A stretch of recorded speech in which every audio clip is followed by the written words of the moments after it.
Alright, this is a continuation of the previous video. We're going to look at some more transactions. Let's get started. Transaction 18, goods given as free samples.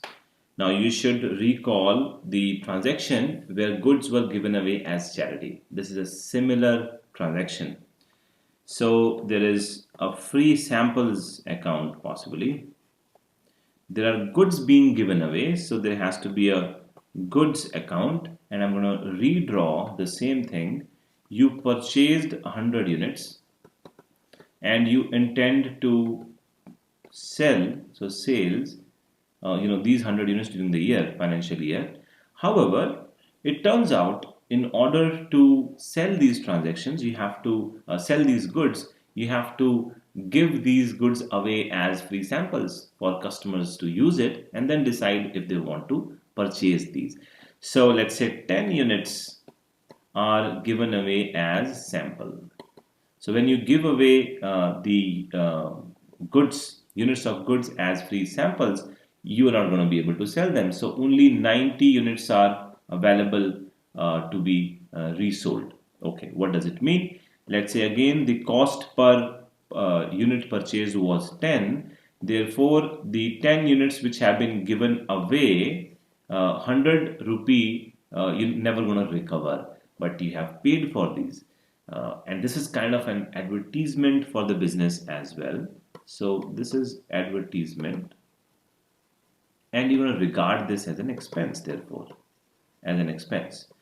The value of this expense is going to be equal to number of units which are given away and the cost of those units which you paid to the vendor when you purchased. So that is important. You cannot you cannot put the value to this expense by saying I was going to sell these at 20 rupee per piece. You can't do that. What you paid for them is the expense that you should show. Okay. Now free samples is an expense account, nominal account, and you would debit all expenses and losses. So you will write free samples account debit, or you could write advertisement by free samples account as well. And you have to credit an account. So what should be that account? Goods go out of the business. These goods were recorded in the purchase account. So we have to cancel those goods. When you purchased the goods, you wrote purchase account debit to the vendor or to cash account. You must have paid for those. Let's assume you purchase 100 units. All right. So your purchase is going to be considered as an expense during the year when you calculate your profit. However, you cannot show all 100 units as the purchase amount because 10 of these units have been given away as sample. That will still be an expense and will not affect the profit eventually, but the disclosure is not going to be correct. Now I'm invoking the principle of full disclosure. So you have to segregate the free samples from the purchase account. You have to remove that from here. Therefore, in order to remove, we give an opposite treatment to the purchase account. Purchase account is credited by the amount of free sample. And when you look at the notebook where purchase accounts records are written, you will say 100 units were bought in the beginning and then 10 units were given away. So 90 units is the actual purchase expense during the year. Remaining 10 is not a purchase expense but is a free sample expense. Alright, I can also go back to the charity expense transaction just to here. Transaction number 12. The journal entry was charity account debit to purchase. A similar logic was used here. So instead of charity now, we have free samples account. Okay, next transaction is transaction 19. Office expenses paid. Simple enough. You have an expense name which is office expenses and you pay them. Let's assume cash here, cash account. So this is an expense, you debit all expenses. I'm going to directly write office expenses account debit and we pay in cash. Cash is a real account. Debit what comes in, credit what goes out. So to cash account, because cash goes out. 600 and 600. No need for rest of the discussion. Transaction 20, interest on deposits received 500. So you're receiving this. This is an income. The name of the income is interest on investment. And typically you receive all this interest and all in the bank account. So interest in investment account and the bank account. This is an income for you. This is an asset. You credit all incomes and you debit what comes in. So the journal entry is going to be bank account goes up, bank account debit to the interest income account. Interest income. And if you remember, I earlier compared the other two income transactions, one of which was sales, and the transaction can be bank account debit to sales. I think the other transaction was commission. So let's say bank account debit to income by way of commission. So commission here, commission account. So notice that this is an income, this is an income, again this is also an income. So any income transaction is going to follow this format. On the debit side, you will have bank account or cash account, or if it is not paid in bank or in cash, you will have the name of the person from whom this income has to be received. So he will become a debtor. So the credit item, the credit account is always going to be the name of the income, either be sales, commission, interest income, or any other income which you may receive. Okay. Okay. So this was just a working note.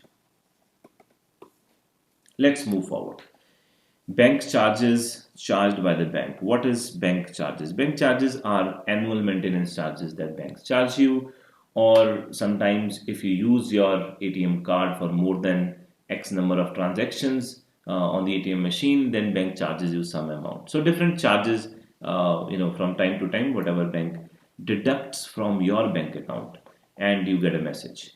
So the accounts involved are bank account, because this is from where the money is being deducted, and the other is bank charges account. Bank charges are expenses for business. Bank account is an asset. Expenses, you debit all expenses. So I'm going to debit the expense name, which is bank charges account, and I'm going to write to bank account. And this is all automatic. We just auto debit, auto deduct from your bank account. So the amount is 200 and you're done. Now let me compare this transaction to other expense transactions. When you pay salaries, the transaction is salaries account debit to bank. When you pay rent, the transaction is rent account debit to bank. And there could be carriage, let's say. Carriage on purchase or transportation cost, carriage account debit to bank account. So these are sample expense transactions. In all these transactions, you see to bank, to bank, to bank, and to bank, because we are assuming that money is being paid through the bank account. So that is one pattern. The other pattern is, in the debit, you always write the name of the expense, because you debit all the expenses and losses.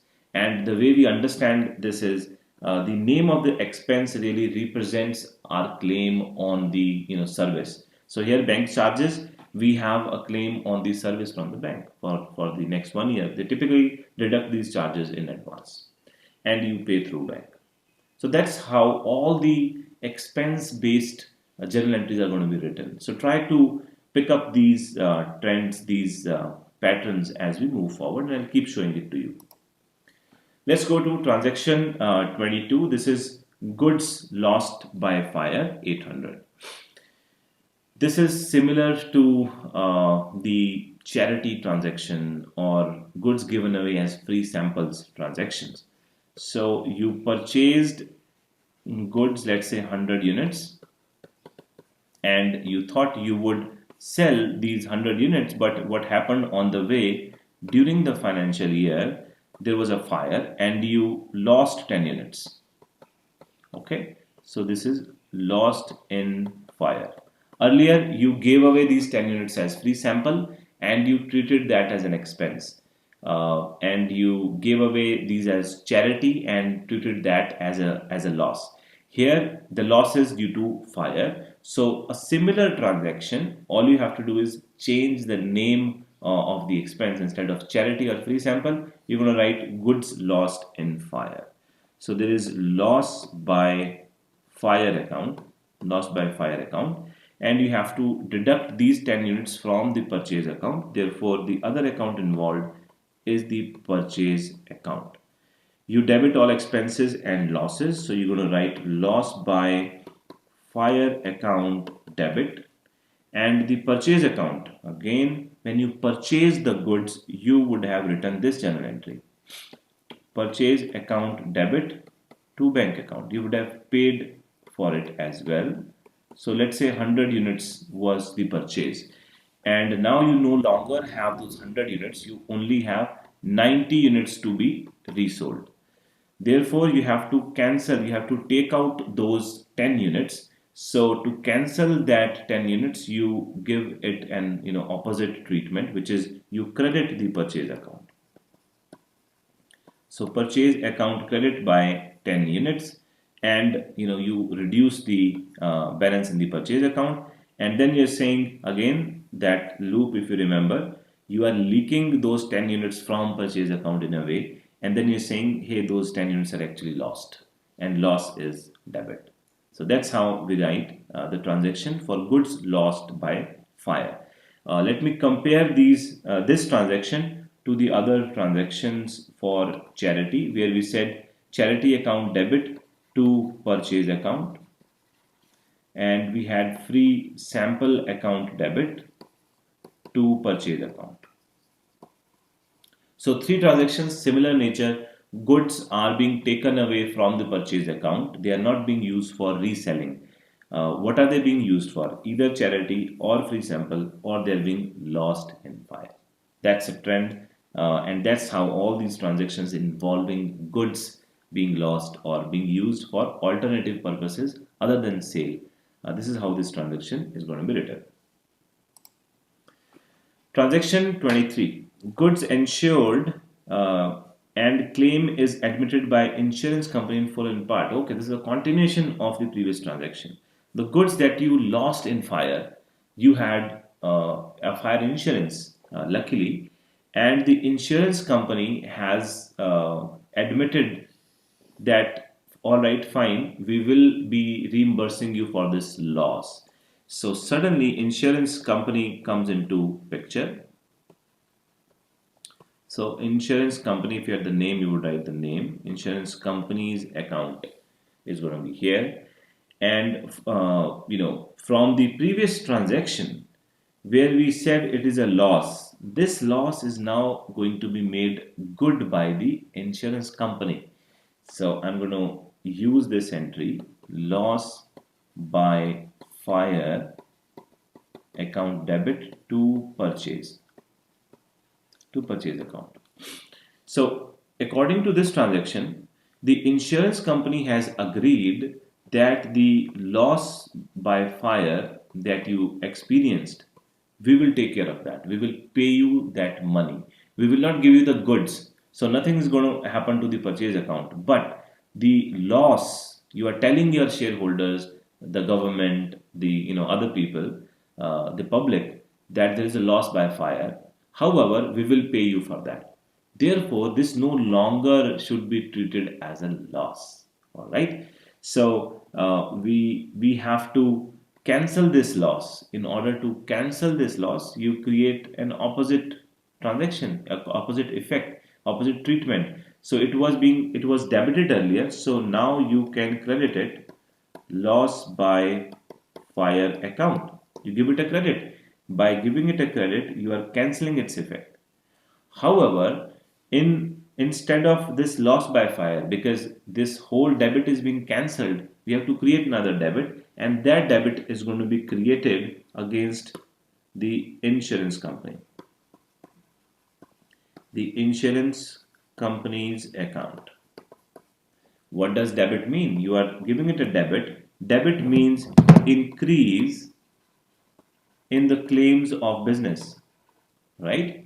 Increase in the claim of business on insurance company, because insurance company has admitted the claim. Insurance company is saying we will pay you for this.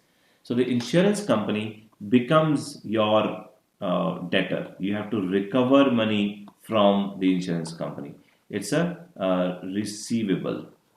It's a receivable. It becomes a current asset, an asset.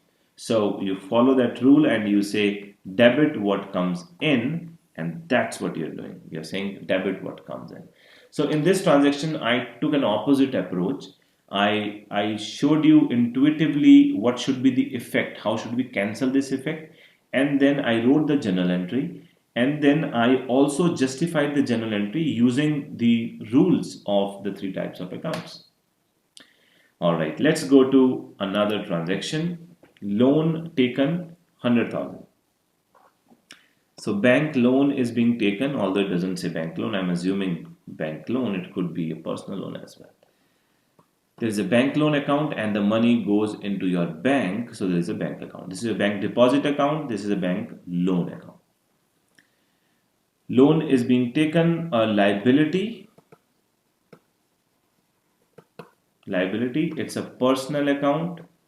The loan represents the liability that the business has towards the bank. So the bank has claims on the business. The rule is you debit the receiver and you credit the giver. The bank loan is the giver. The bank is the giver. So you're going to write to bank loan account. On the other hand, your bank account, your deposit account, this is a real account. This is an asset, and you debit what comes in. By way of loan, money has been deposited in your bank account. So you would certainly say bank account coming in, bank balance coming in. So bank account debit.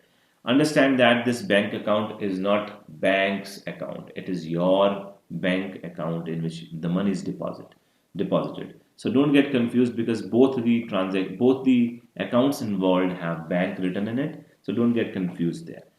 So bank account debit 100,000 to bank loan. This is a liability being created. When liability is created, that means businesses' claims are going down. Somebody else's claims are going up on the business. So decrease in claim of business or increase in the claims of an outsider.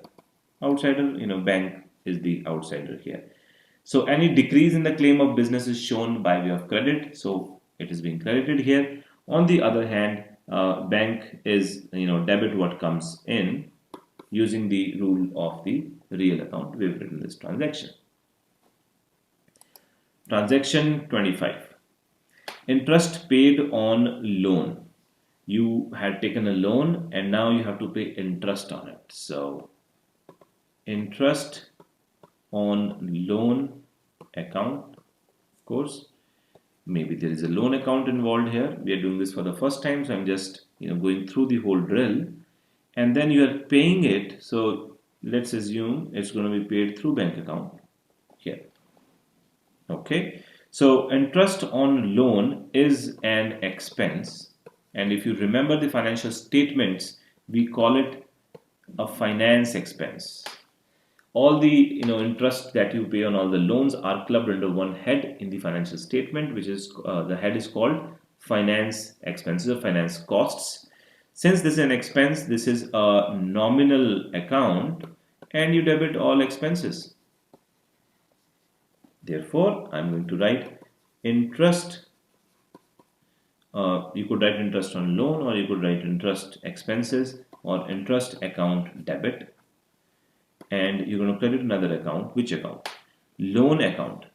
If you write anything in the loan account, that would mean loan has gone up or gone down, but that's not the case. You're only paying interest. The way loans, typically if you take simple interest example, you take a loan at the beginning of the year. Let me just draw it out. Financial year 1, you take a loan of 100, and then you have to pay back this loan in financial year 5 years from now, in full.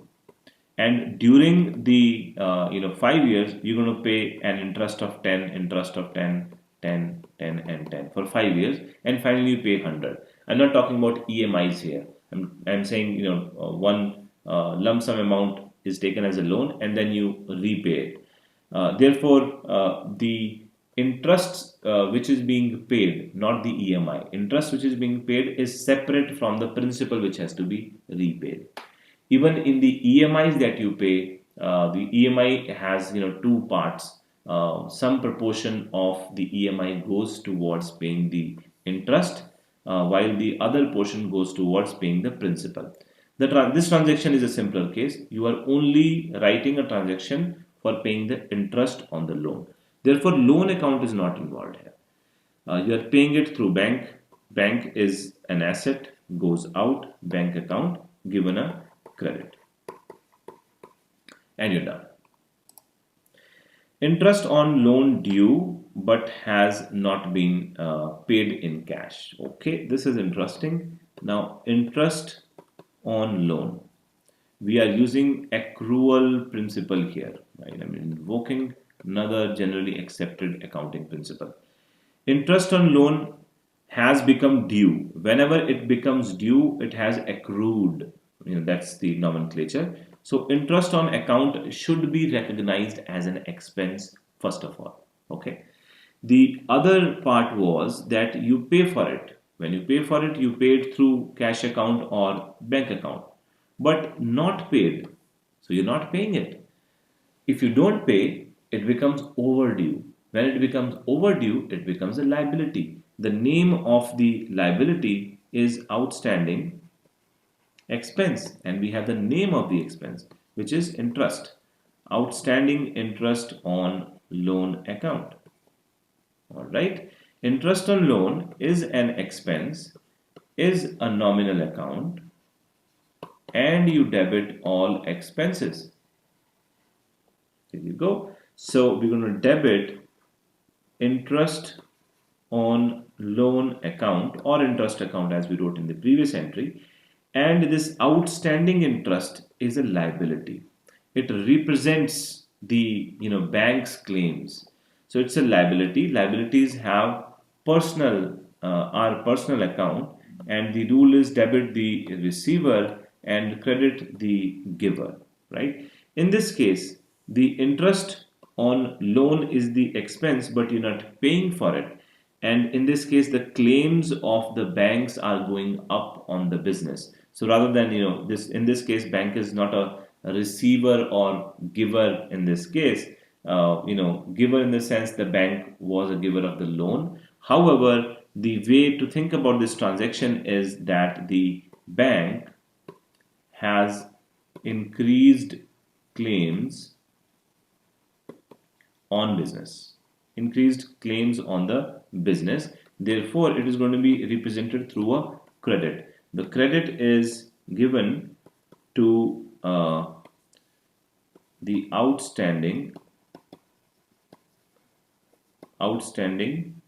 interest account.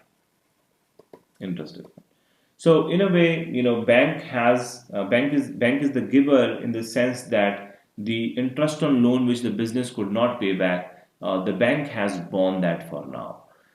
Bank also sources the money from depositors and it has to pay back to them. If you don't repay to the bank on the loans you have taken, then bank will have to pay those expenses anyways. So in that sense, bank is the giver. It is giving you a leeway. It is paying on your behalf to the lenders that the bank further has, and hence it's a liability. But in more intuitive way, you can say the claims of outsiders on the business are going up. So businesses claims are going down. We show that by way of giving a credit to the outstanding interest, a new liability which is being created. All right, let's go to next transaction. Investment purchase 50,000. Now, investment is an asset. Clearly, you have investment and you are purchasing it and you pay for it. So, bank account. Both of these are assets. Both of these are real account. One thing is coming in, other thing is going out. What is coming in is investment. So, investment account is debit and you are paying for it. So bank account is credit. Cash stolen from office 6,000. All right. So you have cash account which is reducing because you lost the cash. And of course there is loss by theft. Loss by theft account. So cash is a real account because it's an asset. It is going out. So credit what goes out.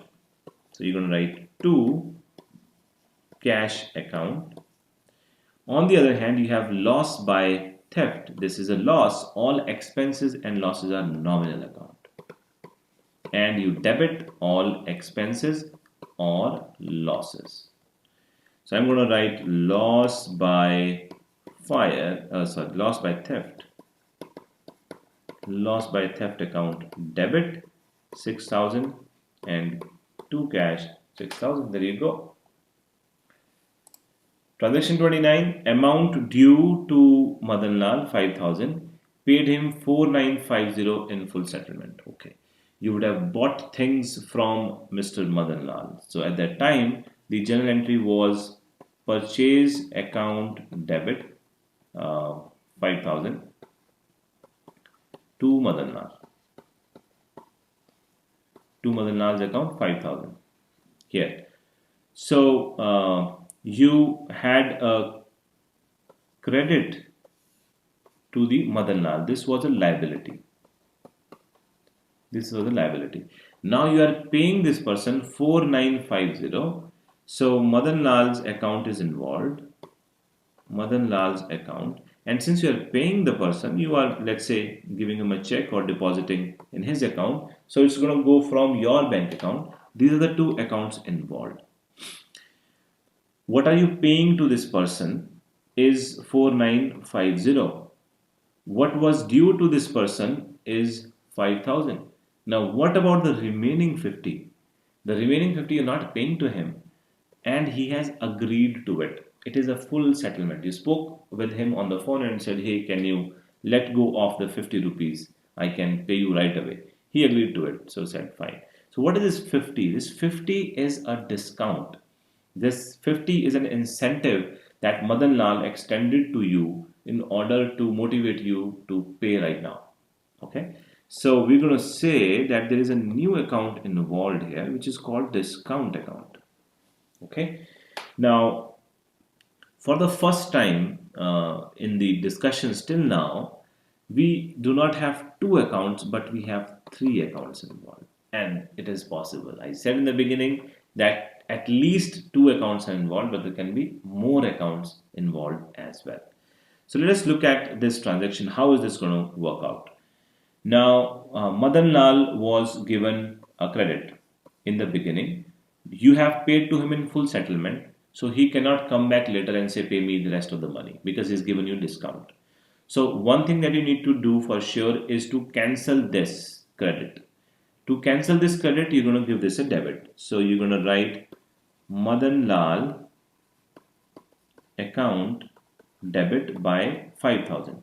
Full 5,000. Here you gave credit to Madan Lal. You gave a debit to Madan Lal. Debit equal to credit. No. Nothing to be paid or recovered from the Madan Lal. That is the net effect of this transaction. Number one. Second, you are paying 4,950 to him. So certainly bank balance is going out, real account. So a credit has to be given to bank account. The amount being paid is 4,950. All right. And now you have a discount which you are receiving. So this discount which is being given to you, uh, this is a gain, not an income but a gain. Gain is a nominal account, and you credit all incomes and gains. All right. So you credit the gain. Name of the gain is discount received. Discount received, which is 50. And when you do this, you have total of the credit as 5,000 and total of debit as the 5,000. All debits must have an equal credit is another rule that I share, rule of double entry system. The double entry system states that all debits will always have an equal credit. It can be split across multiple accounts, but debits must equal credit. That is double entry system.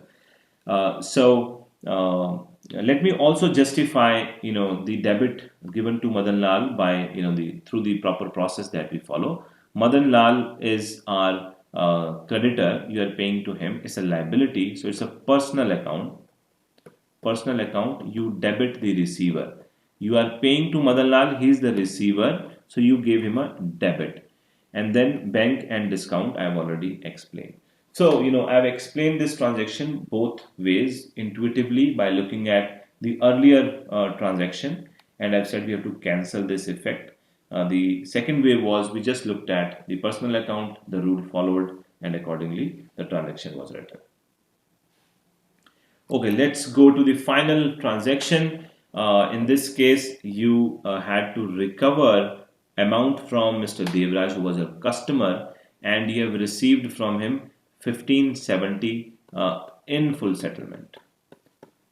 Full settlement. Let me add that as well. Okay.